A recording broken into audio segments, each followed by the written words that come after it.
So the question is, let psi of x denote the orthonormal stationary states of the system corresponding to the energy En. Suppose that the normalized wave function of the system at t is equal to 0 is psi of 0, and suppose that the measurement of the energy yields the value E1 with probability 1 by 2, E2 with probability 3 by 8 and E3 with probability 1 by 8. सो हमें यहाँ पे क्या find करनी है, what is the most general expansion of sigh of zero consistent with this information. ठीक है, सो हमें यहाँ पे क्या गिवन है, यहाँ पे हमें प्रोबेबिलिटीज़ गिवन है और हमें पूछ रहा है कि हमारा जो वेव फंक्शन है वो कुछ कैसे होगा.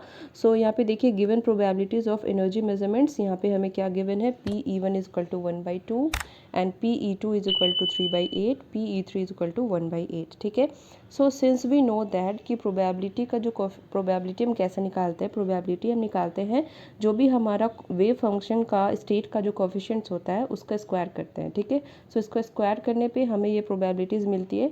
सो यहाँ पे C1 का वैल्यू हम निकाल सकते हैं. देखिए एक स्टेट में फर्स्ट स्टेट, सेकेंड स्टेट और थर्ड स्टेट का हम यहाँ पे निकाल पाएंगे.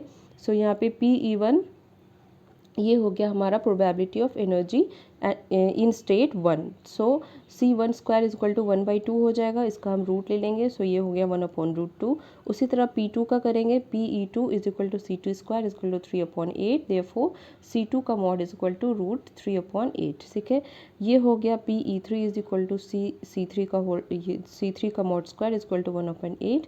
सो C3 इज इक्वल टू √1/8. ये तीनों वैल्यू हमें यहाँ पे अब मिल गया. ठीक है, अब देखिए हम यहाँ पे वेव फंक्शन अपना कैसे बनाएंगे. सो वेव फंक्शन हम जानते हैं कैसे लिखता है. Now wave function is written as psi is equal to C1, ये हो गया कॉफिशिएंट, इनटू साई1 ये हो गया हमारा state, quantum state, plus C2 into साई2 प्लस C3 इंटू साई3. ठीक है, सो ये लीनियर कॉम्बिनेशन में होता है हमारा wave function. So Sai of x 0 अब हम कैसे लिख सकते हैं, यहाँ पे देखिए हमें ये भी मिल गया, ये मिल गया और तीनों ही हमारा क्वांटिटी हमें यहाँ पे फाइंड हो गया. सो यहाँ पे हम अपना वेव फंक्शन कुछ इस तरह से लिख पाएंगे.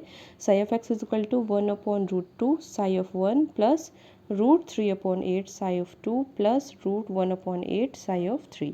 ठीक है, सो ये हमारा A नंबर जो था वो हो गया. ठीक है, जिसमें हमें वेव फंक्शन फाइंड करनी थी. B नंबर में क्या फाइंड करनी है, what is the expansion of the wave function of the system at time t. So at time t पे हमें हमारा वेव फंक्शन क्या होगा, तो जैसे कि हम टाइम इवोल्यूशन ऑपरेटर से जानते हैं, according to the time evolution operator at later time t the state becomes psi of xt is equal to e⁻i minus I ht upon h bar and this is the wave function at t is equal to 0. ठीक है, तो इस तरह time evolution apply करते हैं हम operator को और उसके बाद फिर हमारा जो वेव फंक्शन होता है एट टाइम टी हमें मिल जाता है. सो ये हो गया. So this is psi of x t is equal to e⁻i e1t upon h bar. ठीक है, ये E1 हो गया एनर्जी स्टेट 1 के लिए और 1/√2 साई1 plus e⁻e2t upon h bar. This is √3/8 साई2 स्टेट के लिए और फिर हो गया ये हमारा थर्ड स्टेट के लिए e⁻i e3t upon h bar. This is √1/8 और ये हो गया साई3 स्टेट के लिए. ठीक है, सो बी नंबर में हमें फाइंड करना था कि टाइम टी पे हमारा जो ऑपरेटर जो हमारा वेव फंक्शन है वो क्या होगा. So this is the wave function at time t. सो अब देखते हैं सी नंबर में क्या है. सो सी नंबर में हमें फाइंड करनी है expectation value of the Hamiltonian.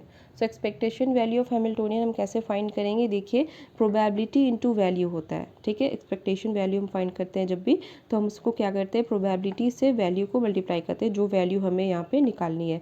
So Hamiltonian का मतलब यहाँ पे एनर्जी हो गया. ठीक है, so the expectation value of Hamiltonian is equal to this is E1P1 जो स्टेट 1 के लिए है. ठीक है, और ये प्रोबेबिलिटी एनर्जी स्टेट 1 के लिए और ये प्रोबेबिलिटी स्टेट 1 के लिए. ठीक है, उसी तरह ये स्टेट 2 के लिए है, उसी तरह ये स्टेट 3 के लिए है. सो अब हमें प्रोबेबिलिटीज़ पता है. सो हम यहाँ पे लिखेंगे 1/2, जैसे कि हम जानते हैं probability is equal to C1 square होता है और ये क्वांटिटी हमें तीनों स्टेट का गिवन है. ठीक है, सो यहाँ पे मल्टीप्लाई करेंगे P1 को, फिर P2 को, फिर P3 को. E3 हो गया हमारा थर्ड स्टेट का एनर्जी, E2 हो गया सेकंड का और E1 हो गया फर्स्ट स्टेट का. ओके, सो यहाँ पे एक्सपेक्टेशन वैल्यू ऑफ हैमिल्टोनियन हमें क्या मिल गया, E1/2 plus 3E2/8 plus E3/8. ठीक है, here we will get constant value. So d of expectation value of h upon d t is equal to 0। अब देखिए ये जो वैल्यू है वो हमें कांस्टेंट मिलेगा, ठीक है, इसीलिए ये जो वैल्यू होगा जब हम इसका डिफ्रेंशिएशन करेंगे तो ये हमें 0 मिल जाएगा। Therefore H does not change over time, तो टाइम के साथ एच जो है वो चेंज नहीं हो रहा है, ठीक है। सो ये सी नंबर हमारा कंप्लीट हो गया।